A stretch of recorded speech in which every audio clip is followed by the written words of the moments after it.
On est aujourd'hui le 9 dans le mois de Nissan, quelques jours avant Pessah, et comme on est dans la série avec les 12 tribus, chaque jour on essaie de prendre un message du prince de jour. Aujourd'hui le 9e, c'est la tribu de Binyamin, et il y a un très beau message que Binyamin peut nous apporter. On l'a cité plusieurs fois.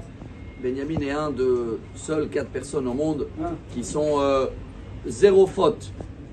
C'est dans le Talmud, Shabbat, page tunisienne 55, et c'est la même route aussi. On a donné un signe, ceux-là qui veulent aller sur la tombe de Binyamin, selon certains avis, à côté de Kfar Sabar à Anana.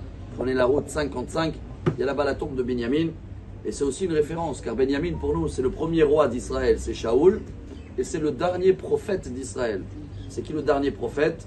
Dans le Talmud on cite 55 prophètes en tout qu'il y avait en Israël, 48 prophètes hommes et 7 prophétesses femmes. Et c'est qui les derniers dans la liste? Le numéro 55, c'est Mordechai. Chez les hommes, c'est le 48e, et la 7e, c'est Esther.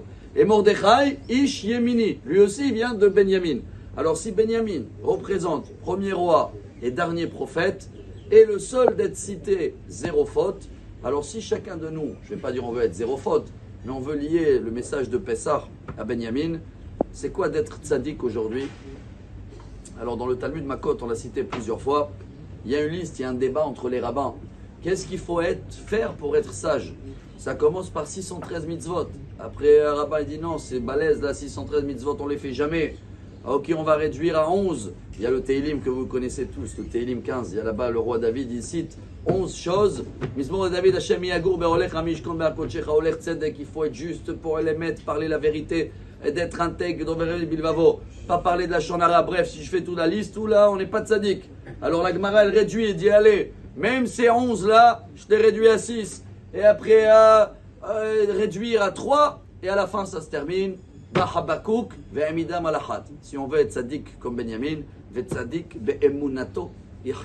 travail de notre génération dernier, si on veut arriver à tous ces messages des prophètes, notre message que Rabbi Shimon Bar Yochai dans le Zohar, il appelle la galette comment?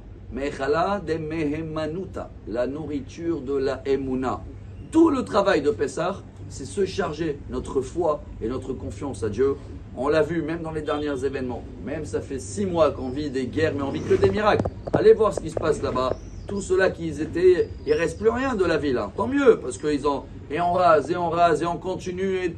Et tout ce qui se passe autour, chers amis, il va falloir parler de ça pendant Pessah et faire ce qui nous enseigne Benyamin. Si on veut être, entre guillemets, des tzaddik, ça ne s'appelle pas d'être zéro faute, mais au moins manger la galette et raconter. Voilà, Pessah, la bouche qu'elle rentre la galette et qu'elle sort, elle raconte ça, la nourriture, elle raconte les histoires, les miracles, la confiance en Dieu. Si on arrive à le faire, chers amis, et demain, si Dieu va comprendre, le faire, ça veut dire prendre le temps pour la Haggadah. Hein. On avale la galette, on n'avale pas la Haggadah. Il faut prendre tout le temps qu'il faut. C'est le but de la soirée du Seder. S'il faut faire une sieste avant, c'est pas il faut, c'est une obligatoire. Hein. Les gens, ils s'attrapent des fois sur des coutumes, ils oublient l'essentiel. Il va avoir faire une sieste. Il y a à partir de midi et lundi, on arrête de travailler pour se préparer pour cette soirée de manger de galettes et raconter les histoires. Ça s'appelle d'être tzaddik, manger la Emouna, et avec le mérite de Benyamin, on va avoir, si Dieu veut, que des bonnes nouvelles. Amen.